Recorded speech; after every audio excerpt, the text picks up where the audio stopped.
Hi, this is Dr. Rudresh. Welcome to my YouTube channel, Medical Microbiology Guide. Please subscribe and press the bell button for more videos. In this session, we will discuss the protozoology and that the amoeba.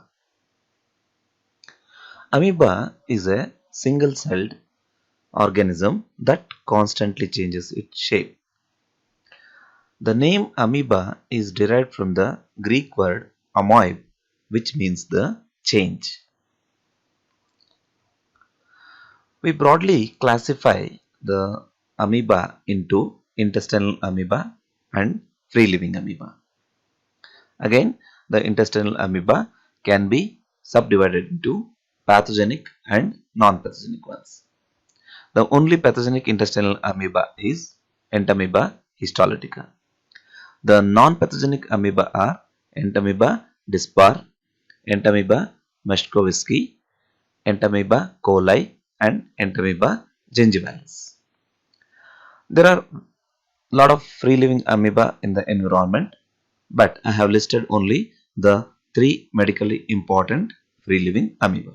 They are Acanthamoeba species, Naegleria fowleri, Balamuthia mandilaris. So now I restrict my discussion on Entamoeba histolytica, and I'm going to upload a new video for the free-living amoeba. The habitat of the Entamoeba histolytica is the mucosa and submucosa of the large intestine. Now let's see the morphology of the Entamoeba histolytica. Entamoeba histolytica, it has three stages: the trophozoite, precyst, and cyst. Now let's see the individual morphological forms. Trophozoite is an invasive form of parasite. This is passed only in the feces of patient with active dysentery. It measures around 8 to 30 micrometers. It has a cytoplasm which can be clearly differentiated into an ectoplasm and endoplasm. Ectoplasm is a clear structure and an endoplasm is a granular structure. The endoplasm contains food vacuoles and sometimes ingested RBCs. Ingested RBCs are the characteristic features of Entamoeba histolytica but not the dispar. So, presence of the ingested RBCs indicate the invasive form of the infection and also the pathogenic Entamoeba. Nucleus is single, spherical, 4 to 6 micrometer in size, and it contains a central dot-like compact karyosome and surrounded by a fine peripheral chromatin. A pseudopodion is a long finger-like projections of the endoplasm through the ectoplasm. So this is a pseudopodion. This is an organ of locomotion. Because it lacks a particular organ, it's just an extension of cytoplasm. These organs are called as pseudopodions, are also called as false legs. Trophozoites are actively motile and their motility will be unidirectional, progressive and purposeful. That means they go with an intention of the feeding. Precyst is an intermediate stage between the trophozoite and cystic stage. It is oval with blunt pseudopodia. Cyst is the infective stage of the parasite. This is found in the forum stools. So you can see this is a quadrinucleated cyst. It is spherical in shape, measures around 10 to 20 micrometers in size. This is covered with a smooth chitinous shell which makes it resistant to gastric acid and other adverse conditions. The nuclear structure of the cyst is same as that of the trophozoites. So it can be uninucleated If it is so, it has chromatid body and a large glycogen mass. It can be quadrinucleated, which is nothing but a mature cyst, which is present only in the gut lumen, and this will never invade any intestinal wall as the trophozoite does. Now let's see the life cycle. The life cycle is simple and completed in single host. The infective form of the parasite is mature quadrinucleated cyst. Mode of transmission is most common route is fecal-oral route. Rarely sexual contact may transmit the Entamoeba histolytica infection, and very rare the vectors can transmit the amoeba. Humans get infected by the ingestion of mature cyst in contaminated food and water. The mature cyst reaches the stomach where they resist the gastric acidity with the help of chitinous wall. Then later on they will be passed into the small intestine. In the small intestine, the enzymes like trypsin will hydrolyze or dissolve the chitinous shell to produce a quadrinucleated trophozoite. This trophozoite nucleus further divides and it produces 8 metacystic trophozoites. These metacystic trophozoites they become the mature trophozoites and they pass into the colon. So these they will be carried by the peristaltic movement to the ileocecal region, and this is the region, that is the cecum is the region where the amoeba starts multiplying, and most commonly it produces the lesion. So they colonizes the mucosal surfaces as well as the crypts of the large intestine. The trophozoites, once they move to the distal colon, because of food deprivation, overcrowding, desiccation, and accumulation of waste products, they start encysting into the cyst forms. So these cyst forms are released in the excreta, and the excreta will get mixed with the food or the water, and if it is the contaminated water and the food, if it is ingested by another human being, the life cycle will continue. Now let's see the virulence factors of Entamoeba histolytica. Trophozoites they play a major role in the pathogenesis of intestinal as well as extraintestinal amoebiasis.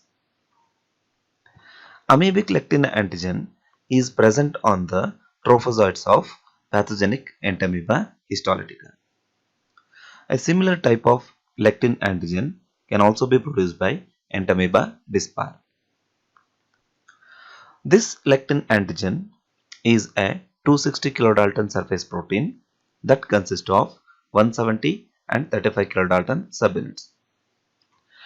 The 170 kilodalton protein mediates the adhesion, whereas 35 kilodalton protein along with adhesion it brings up the cytotoxicity. Because this is a lectin protein, it cannot activate the alternate complement pathway, hence it resists the complement activation.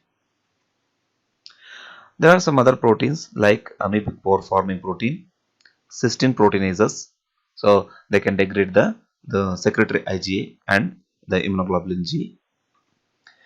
The hydrolytic enzymes like RNases, neutral proteases and phosphatases can add to the virulence of the Entamoeba histolytica. Now let's see the pathogenesis. For the Entamoeba histolytica to produce the disease, first it has to colonize the intestine, especially the large intestine. Why large intestine is because the movement of the content will be slow in ileum and cecum. This slow transit will help the Entamoeba histolytica to colonize. Mere adhesion to the mucus of the large intestine will not produce the disease, but the Entamoeba histolytica, it has to go and attach to the epithelial cells to bring up the lesions. The lectin antigens of the Entamoeba histolytica, they attaches to N-acetyl galactosamine, which is present on the colonic mucosal cells, and it starts producing the other virulence factors to bring the lysis of the target cells. So once the mucosal layer is gone, the amoeba can invade the intestinal mucosa, and they can go to the extraintestinal sites like the various tissues of the body, and they can also reach the bloodstream infection to metastasize into various organs of the body. The pathology of intestinal amoebiasis involves the invasion of the trophozoites into the colonic mucosa. So this invasion will produce characteristic ulcerative lesions and profuse bloody diarrhea, which is called as the amoebic dysentery. The amoebic ulcers are flask shaped. The flask shaped means they have a broad base and a narrow neck. These ulcers are round in shape and vary in size from pinhead to an inch size. They have a ragged margins, and the ulcers are flask shaped with a broad base and a narrow neck. You can see the narrow neck and a broad base which look like a flask. The ulcers are round in shape and they vary in size from pinhead size to an size of inch. They have ragged edges and undermined margins, and they may be localized to ileocecal regions, or they can be generalized also. Most commonly, the lesions are seen in the cecum. They may be superficial or deep and are scattered with the intervening normal mucosa. The complications of intestinal amoebiasis are fulminant amoebic colitis, intestinal perforation and amoebic peritonitis, toxic megacolon and intussusception, amoebic appendicitis, perianal skin ulcers, chronic amoebiasis, and amoeboma. Amoeboma is nothing but amoebic granuloma. Let's see the pathology of extraintestinal amoebiasis. So, amoebic liver abscess. Amoebic liver abscess can be single or multiple abscess. They are found most commonly on the posterior superior surface of the right lobe of the liver. So you can see a cut section showing the amoebic liver abscess on the posterior superior surface of the liver, the right lobe of the liver. Amoebic liver abscess has three zones. An inner central zone which consists of the necrotic and lysed hepatocytes, but we cannot see any amoeba in this particular zone. An intermediate zone will be there where the degenerated liver cells, tissue cells, RBCs and occasionally trophocytes can be found. The outer zone is a layer of normal liver tissue invaded with the amoebic trophozoites. So this is a zone which is rich in trophozoites. That is why when we aspirate the amoebic liver abscess, we have to send the last portion of the abscess which contains the active trophozoites. If you take the first portion, which may be the central, the pus of the central zone, may not have sufficient amoeba that can be demonstrated in the lab. Liver abscess pus is thick chocolate brown in color and it is called as anchovy sauce pus. The complications of liver abscess are secondary bacterial infection. They can rupture into the pleural space to produce empyema, rupture into pericardium to produce pericarditis, rupture into the peritoneum to produce peritonitis. Also, they can rupture into esophagus and stomach. So, the extraintestinal amoebiasis can occur in pleuropulmonary spaces. So, that's called as pleuropulmonary amoebiasis. So, this can be a direct extension from liver or from a metastatic foci. Cerebral amoebiasis, most of times it's a metastatic one. Cardiac amoebiasis, secondary to either the liver amoebiasis, that is liver abscess, or the metastatic one. Genitourinary amoebiasis and cutaneous amoebiasis. Among the clinical manifestation, intestinal amoebiasis, most of the times it can be asymptomatic, or if it is symptomatic, the non-dysenteric amoebic colitis can be there. So in this one, the person will come with the clinical manifestations. Intestinal amoebiasis can present as non-dysenteric amoebic colitis. Here, a patient presents with intermittent diarrhea and abdominal pain. Acute amoebic dysentery is the most common form of the presentation, and this is usually acute in onset with abdominal pain, tender hepatomegaly, rectal tenesmus, and fever. The stool contains blood and mucus, which is a characteristic of dysentery, and the condition should be differentiated from the bacillary dysentery. Now let's see the clinical manifestations of hepatic amoebiasis. It can cause non-suppurative amoebic hepatitis or amoebic liver abscess, which is the most common form of extraintestinal amoebiasis, which occurs in around 10 to 50% of invasive amoebiasis. There will be association of high-grade fever and right abdominal pain. Let's study the epidemiology of Entamoeba histolytica. The reservoir of infection is infected humans. Usually, asymptomatic cyst passers are the main reservoirs. Source of infection is food and water contaminated with the human feces that consist of the mature quadrinucleated cyst. Mode of transmission, most commonly through fecal-oral route. Rarely, vectors like flies and cockroaches can mechanically transfer the infection, and very rarely sexual contact may transmit the infection. To establish the diagnosis, we have to do the laboratory tests. Let's see what are the tests done to diagnose the amoebic infections. So we can do parasitic diagnosis, stool antigen detection, stool culture, serodiagnosis, and molecular diagnosis.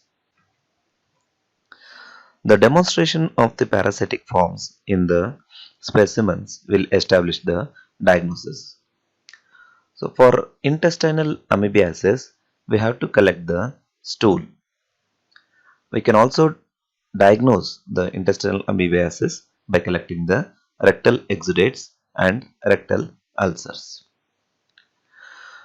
Microscopy should be done within 1 to 2 hours of collection of the specimen.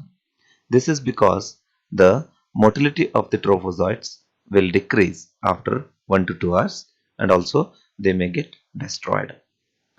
In case of delay, the sample can be preserved in polyvinyl alcohol.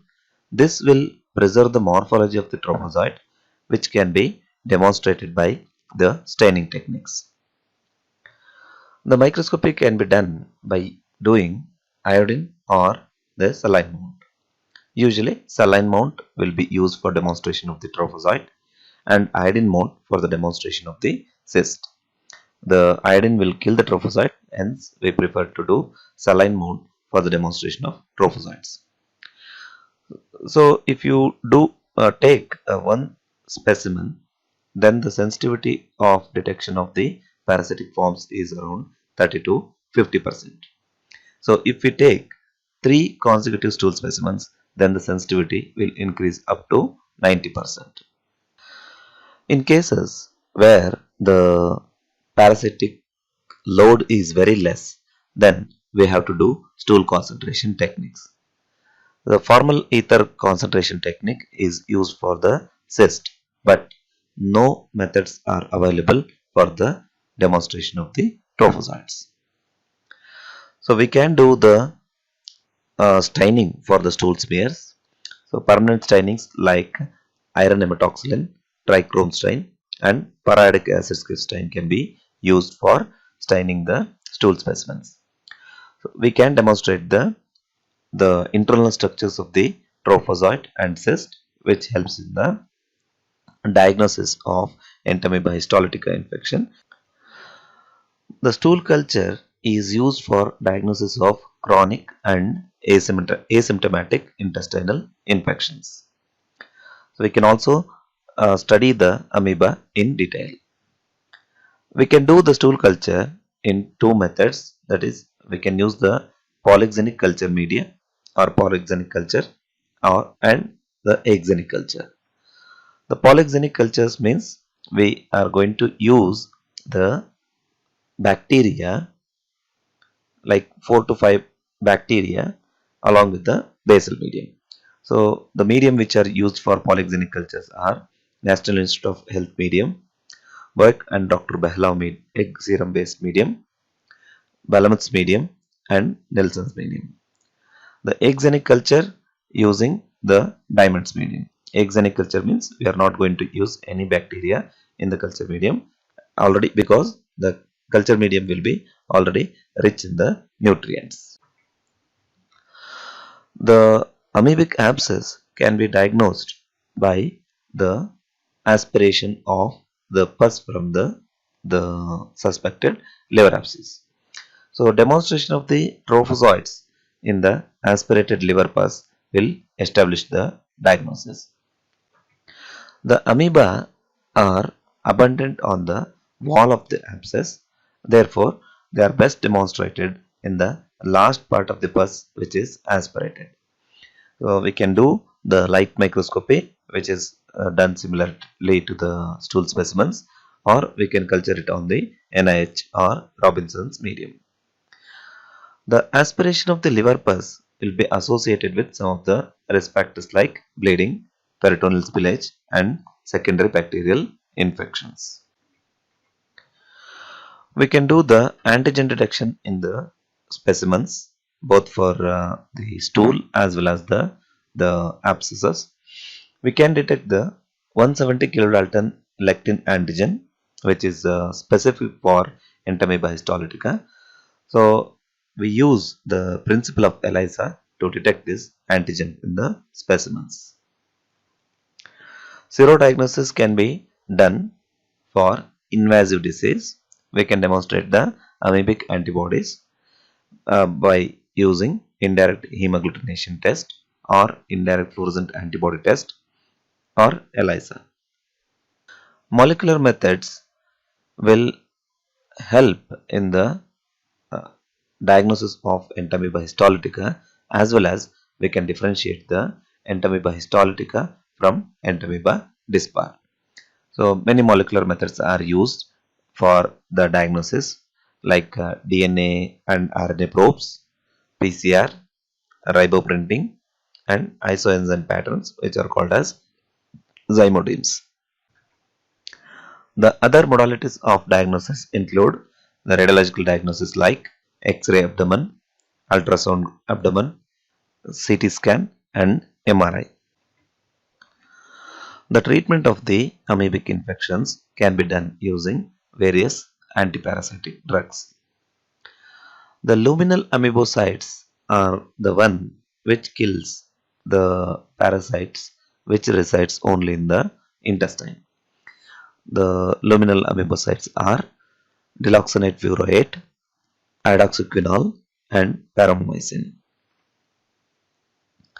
The tissue amoebocytes, they are going to kill the amoebae from the tissue. So The drugs like metronidazole, tinidazole, and emitin hydrochloride will kill the amoeba from all the tissue, whereas chloroquine will kill amoeba in liver only, and tetracycline and erythromycin will kill the amoeba from the intestinal wall only. The prevention of amoebic infections includes the individual prophylaxis, that is, improving the personal hygiene and safe drinking water, and community prophylaxis like sanitary disposal of the feces, prevention of the fecal contamination of water, and better management of the cases and carriers. Thank you for watching this video.